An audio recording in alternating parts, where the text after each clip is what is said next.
آج جتنا مجھے جب سے میں سیاست میں آیا ہوں جتنا مجھے برا بھلا کہا گیا، اگر مجھے ذلت کا ڈر ہوتا تو میں بڑی پہلے چھوڑ کے چلا گیا ہوتا. جس طرح کے میرے اوپر ذاتی اٹیکس، ہر قسم کے میرے اوپر، جس طرح کی انہوں نے گندگی میرے اوپر پھینکی ہے 20 سالوں میں 26 سالوں میں، کسی اور سیاستدان پہ نہیں پھینکی. فیملی کو نہیں چھوڑا، گھر کی خواتین کسی کو نہیں چھوڑا انہوں نے. لیکن کیا یہ اب آپ کے سامنے ہے، میں اپنی ساری قوم کے سامنے کہہ رہا ہوں، کیا مجھے انہوں نے ذلیل کرنے میں کامیاب ہو گئے؟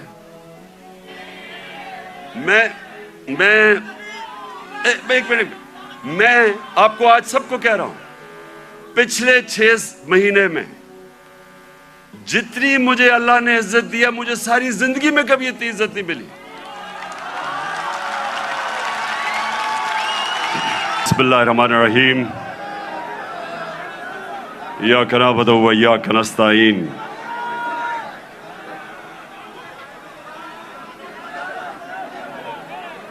میں آج آپ سب سے، جو اندر بھی بیٹھے ہیں اور جو باہر سارے لوگ کھڑے ہیں، بیٹھ جاؤ تاکہ وہ دیکھ سکیں.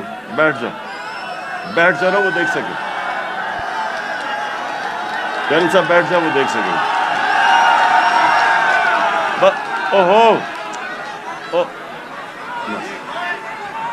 تھوڑا پیچھے. اچھا جی، بسم اللہ الرحمن الرحیم.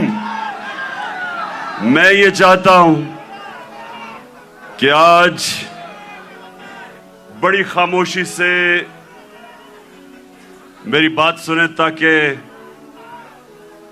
یہ ایک بڑا مبارک دن ہے. اور جو میں آج آپ کے سامنے اپنے نبی صلی اللہ علیہ وآلہ وسلم کے متعلق اور آج اس دن کے متعلق جو بات کروں گا، میں چاہتا ہوں ذرا بڑی خاموشی سے، اور آپ نے ایک ایسے میری بات سننی ہے کہ وہ آدمی جو اپنے بچوں کو جس طرح سمجھانے کی کوشش کرتا ہے، سیدھے راستے پہ لگانے کی اپنے بچوں کو کوشش کرتا ہے، جس طرح باپ یا ماں باپ، وہ یہ نہیں کہ ماں باپ نے زندگی میں کوئی غلط کام نہیں کیے، یہ نہیں کہ ماں باپ کوئی فرشتے ہوتے ہیں، لیکن ماں باپ کی ہمیشہ یہ کوشش ہوتی ہے کہ ہم اپنے بچوں کو اپنی غلطیوں سے سیکھ کے ہم بچوں کو وہ سکھائیں تاکہ وہ غلطیاں نہ کریں جو ہم نے زندگی میں کی تھی. تو میری کوشش یہ ہے کہ آج اپنی زندگی، جو میں نے 70 سال کی زندگی گزاری ہے، اس سے میں آپ کو، اپنی قوم کو، جس طرح میں اپنے بچوں کو بتاتا ہوں کہ میں نے زندگی سے کیا سبق سیکھے اور میری زندگی سیرت نبی سے بدلی کیسے. میں کوئی اسلام کا اسکالر نہیں ہوں، میں اپنے آپ کو کوئی عالم نہیں سمجھتا، میں اپنے آپ کو ایک طالب علم سمجھتا ہوں جو ہر روز سیکھنے کی کوشش کرتا ہے. لیکن اللہ کا شکر ہے کہ عاشق رسول ہونے کے لیے آپ کو کوئی ڈگری نہیں چاہیے. ہمارے دل میں اگر اس کی اللہ محبت ڈال دیتا ہے تو وہ چاہے ان پڑھ ہو، چاہے کوئی اسکالر ہو، میں سمجھتا ہوں کہ وہ بڑا خوش قسمت انسان ہوتا ہے، کیونکہ اس کی زندگی بدلنی شروع ہو جاتی ہے اگر جب وہ اپنے نبی سے عشق کرتے ہیں اور اس راستے پہ چلیں. تو میں پہلے آپ کو یہ واضح کر دوں کہ میں صرف اپنی زندگی کے تجربے سے آپ کو آج بات کر رہا ہوں اس مبارک دن پہ، کیونکہ دیکھیں میں نے ہر قسم کی زندگی دیکھی ہے.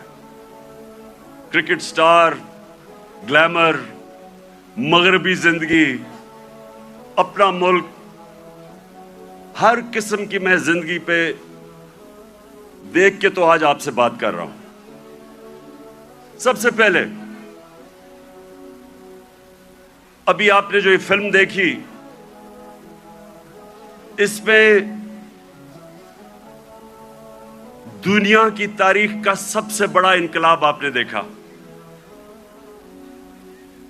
دنیا کی تاریخ میں کبھی اتنا بڑا انقلاب نہیں آیا۔ 622 سب یہ دن، یہ تاریخ یاد کر لیں کہ 622 میرے پیارے نبی صلی اللہ علیہ وسلم ہجرت کرتے ہیں مدینہ، 632 وہ دنیا سے چلے جاتے ہیں، پردہ کر دیتے ہیں۔ ان 10 سالوں کے اندر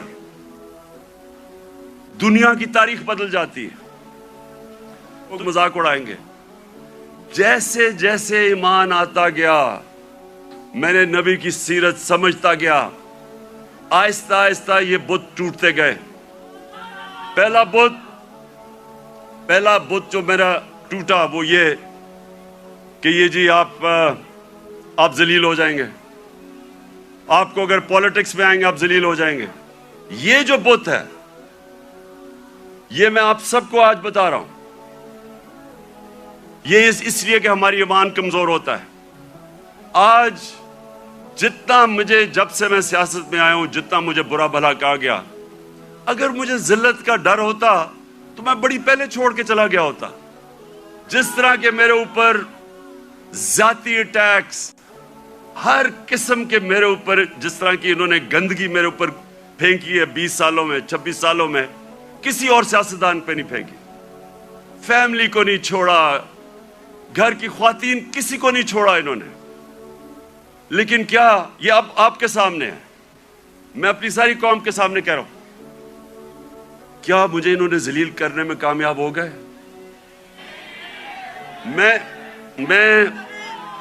ایک منٹ، میں آپ کو آج سب کو کہہ رہا ہوں، پچھلے 6 مہینے میں جتنی مجھے اللہ نے عزت دیا، مجھے ساری زندگی میں کبھی اتنی عزت نہیں ملی۔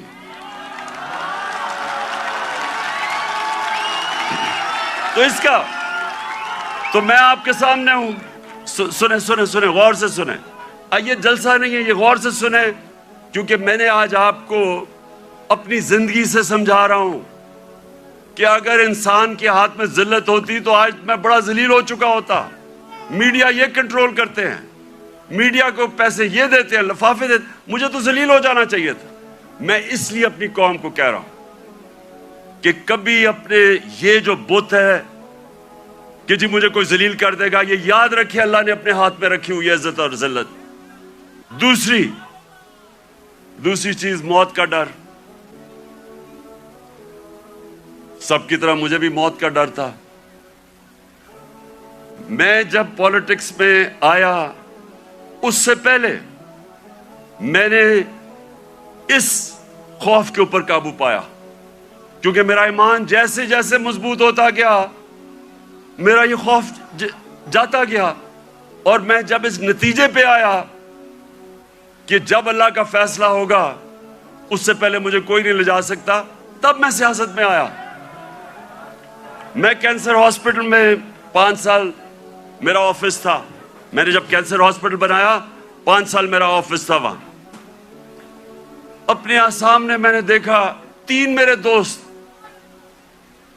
دوست وہاں آئے، اچھے بھلے چیک اپ کروانے کے لیے، اور 6 مہینے میں تینوں چلے گئے۔ تو یہ جو ہم سمجھتے ہیں کہ ہم اگر سیف کھیلیں گے تو شاید ہم موت سے بچ جائیں گے، یا کہ ہم اگر اپنے ایمان کے مطابق چلیں گے تو شاید جلدی موت آ جائے، یہ غلط فہمی میں نکال دیں اپنے ذہن سے۔ یہ سب سے بڑا خوف ہے، اور یہ انسان کو روکتا ہے بڑے کاموں سے۔ اور تیسری چیز یہ رسک، کہ جی میری نوکری چلی جائے گی، پیسہ کدھر سے آئے گا؟ محنت انسان کرتا ہے، فیصلہ اللہ کرتا ہے۔ تو یہ جو 3 چیزیں ہیں، یہ انسان کو آزاد کر دیتی. اور پھر جو بڑا بت ہے، میں کا بت، جو انسان اپنے سے باہر نہیں نکلتا، جو سب سے بڑی جہاد ہے، جہاد اکبر، اپنی نفس کے خلاف، اپنی میں کو کنٹرول کرنے کے لیے، یہ بہت بڑا بت ہے. اپنی ذات کے لیے، اپنے آپ کے لیے انسان سمجھتا نہیں ہے کہ اس کو اللہ نے کتنا بڑا مقام رکھا ہے. اس کی ویژن، جو انسان اپنے لیے زندگی گزارتا ہے وہ چھوٹا سا انسان بن جاتا ہے. جتنا مرضی اللہ اس کو نواز دے، جتنے مرضی پیسے دے دے، علم دے دے، جو اپنی ذات کے لیے زندگی گزارتا ہے وہ آج تک دنیا کی تاریخ میں بڑا انسان نہیں بن سکا. لوگ کس کو یاد رکھتے ہیں؟ ہم بڑے ہو رہے تھے لاہور میں تو سارے گنگا رام کو یاد رکھتے تھے. گنگا رام کو کیوں؟ اس نے ہسپتال بنایا تھا انسانوں کے لیے. سارے جو اللہ کے برے صغیر میں بڑے بڑے جو صوفی آئے، ولی اللہ آئے، آج بھی ان کے مزاروں پہ دیکھیں لاکھوں لوگ جاتے ہیں. کیوں جاتے ہیں؟ کیونکہ وہ انسانوں کے لیے آئے تھے. وہ سب عاشق رسول تھے. وہ سارے، ان کی زندگی انسانوں کے لیے تھی اور انسانوں سے پیار کرتے، عزت دیتے.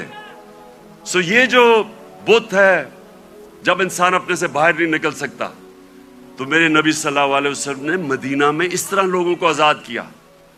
پھر انہوں نے معاشرے کو چینج کیا. انہوں نے، اب میں، کیونکہ میں نے برطانیہ کا نظام دیکھا ہے، ادھر میں نے اندر سے کئی سال رہا اور وہاں سسٹم سٹڈی کیا، یونیورسٹی وہاں گیا. اب دیکھیں انہوں نے مدینہ میں سب سے پہلے چیز کیا کی؟ انہوں نے سب سے پہلے عدل اور انصاف قائم کیا. یہ آپ کے لیے بڑا امپورٹنٹ ہے سمجھنا. عدل اور انصاف کا مطلب ہوتا ہے rule of law. Rule of law کا مطلب ہوتا ہے سب لوگوں کے لیے ایک قانون. قانون کے سامنے سب ایک برابر، کوئی قانون سے اوپر نہیں ہے. یہ بڑا ضروری ہے آپ کو سمجھنا، کیونکہ بدقسمتی سے پاکستان میں ہم نے رول آف لا دیکھا ہی نہیں ہے. میں جب شروع میں گیا برطانیہ تو پہلی دفعہ میں نے رول آف لا دیکھا. کوئی قانون کے اوپر نہیں.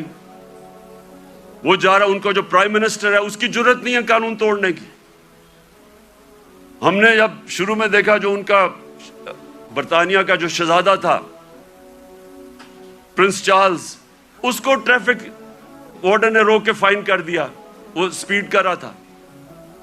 وہاں کوئی قانون سے اوپر نہیں تھا. ابھی آپ نے دیکھا کہ برطانیہ کا پرائم منسٹر جو کہ باہری اکثریت سے جیتا تھا، اس کو صرف نکال دیا گیا اس وجہ سے کہ انہوں نے کہا کہ اس نے جو لوگوں کے لیے قانون بنایا تھا سوشل ڈسٹنسنگ کا کرونا کے دوران، اس نے اس کو پر عمل نہیں کیا، اس پہ نکال دیا. قانون کی بالادستی. اور یہ میرے نبی صلی اللہ علیہ وسلم نے مدینہ میں کہا کہ میری بیٹی بھی اگر جرم کرے گی تو اس کو سزا ملے گی. کوئی قانون سے اوپر نہیں ہے. انہوں نے جو عدل اور انصاف کا نظام قائم کیا، یہ یاد رکھیں کہ پہلے عدل اور انصاف آیا، پھر خوشحالی آئی. یہ نہیں کہ پہلے خوشحالی آئی اور پھر انصاف ہوا. انصاف کی وجہ سے خوشحالی آتی ہے معاشرے میں. جو آج دنیا کے اندر ایک انڈیکس ہے، اسے کہتے ہیں رول آف لا انڈیکس، کہ کن معاشروں میں دنیا میں قانون کی بالادستی ہے اور کن معاشروں کے اندر وہ قوم کھڑی ہو گئی تھی. پہلے 4-5 سال تو مشکل سے، پہلے 4-5 سال تو امہ سروائیو کر رہی تھی بڑی مشکلوں سے.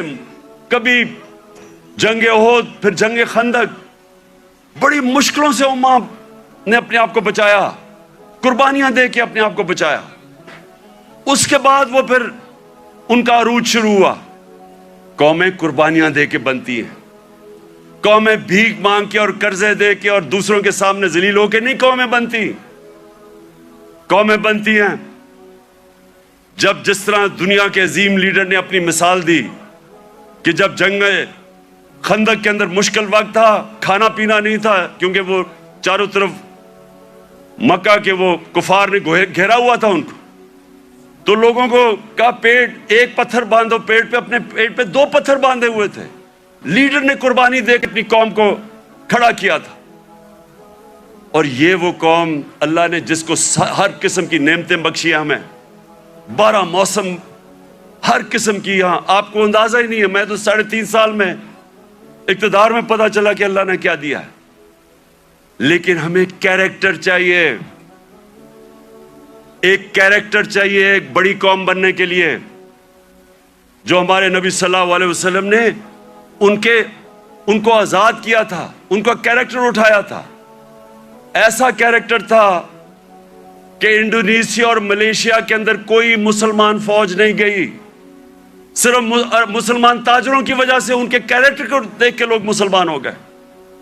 حضرت معین الدین چشتی جب راجپوتانہ میں آئے تو وہاں تو کوئی مسلمان ہی نہیں تھا, راجپوتانہ میں تو کوئی مسلمان نہیں تھا. جب وہ گئے تو لاکھوں لوگ ان کے جنازے پہ آئے. کیریکٹر سے انہوں نے بدلا. جو ساری جو 10 سال تھے 622 اور 632 ٹوٹل, لوگ کہتے ہیں جی تلوار سے اسلام پھیلا. جو ٹوٹل جو مسلمان اور جن کا مقابلہ تھا مخالف, جو ٹوٹل لوگ جنگوں میں مرے تھے وہ 1200-1300 تھے. 1200-1300 10 سال میں لوگ جنگوں میں مرے تھے. فکری انقلاب تھا, ذہن بدل گئے تھے, اور ذہنوں نے انسان کو بڑا انسان بنایا تھا, آزاد ذہنوں نے. تو آج میں اس لیے یہ بڑا مبارک دینا ہے کہ ہم سب کو آج اپنے ملک کو اٹھانے کے لیے اپنا کیریکٹر غور کرنا چاہیے کہ ہم اپنے آپ کو کیسے بدل سکتے ہیں. نبی کی سیرت پہ چلیں. میں نے رحمت اللہ عالمین اتھارٹی بنائی, مقصد اس کا کیا تھا کہ ہمارے بچوں کو سیرت نبی سے ان کا کیریکٹر مضبوط کریں. یونیورسٹی کالجز کے اندر ڈیبیٹس ہو, سارے ڈسکس کریں. ہمارے انٹلیکٹ, ہماری جو اسکالرز ہیں وہ ڈسکس کریں کہ اللہ نے کیوں ہمیں حکم دیا ہوا ہے کہ نبی کی سنت پہ چلو ہماری بہتری کے لیے, اور وہ کیا انہوں نے قدم کیا کرے, کیسے چینجز کیے. ایک ایسے اتنی دنیا میں اتنے تھوڑے وقت, دنیا کی تاریخ میں اتنے تھوڑے وقت کبھی اتنے گریٹ لوگ نہیں آئے. ہر انسان کوئی نہ کچھ بن گیا. اگر یہ مغرب میں ہوتے آج یہ فنومنا, تو ایک کے اوپر کتابیں لکھی جا رہی ہوتی. حضرت خالد بن ولید پہ کتابیں لکھی جا رہی ہوتی, ان کے اوپر پتہ ریسرچ ہوتی کہ وہ کیا تھا, کبھی وہ جنگ ہی نہیں ہارے, اور ہر کوئی جنرل بن گیا. حضرت بلال 2 کیمپینز میں وہ لیڈ کر کے گئے, ایک غلام ایک جنرل بن گیا. اس کے اوپر کبھی کام نہیں کیا ہمارے اسکالرز نے. نہیں, وہ آپ کی قسمت ہے, لیکن کم از کم اس سے آپ تیار ہو جائیں گے دنیا 21ویں صدی کا مقابلہ کرنے کے لیے. بہت بہت شکریہ.